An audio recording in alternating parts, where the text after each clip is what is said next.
Omer Abbas Salem, actor, playwright. I started as an actor and have worked mostly as an actor. And I've worked in so many different storefronts. I can tell you what all the tiny dressing rooms look like, or when you don't have a dressing room and it's just the corner of the backstage. Chicago storefront theater teaches you so much about resilience and problem solving and making the most out of a tiny, tiny budget or a small space.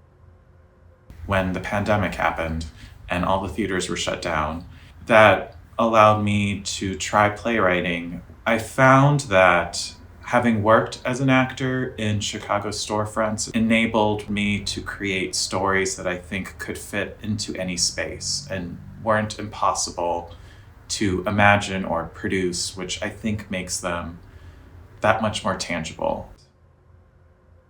As a playwright, I like to write plays or create worlds that allow space for people that don't normally get a space on stage. Queer, Arab, Muslim, brown stories that I haven't seen before.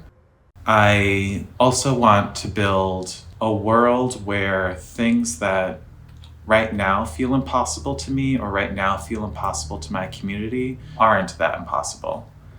Removing that circumstance from the play allows you to expand so much more into circumstances that would happen beyond that. For example, having a family that doesn't accept your queerness is the immediate conflict in a play, but if you have one that does accept your queerness, you can then expand into so many other more nuanced conflicts.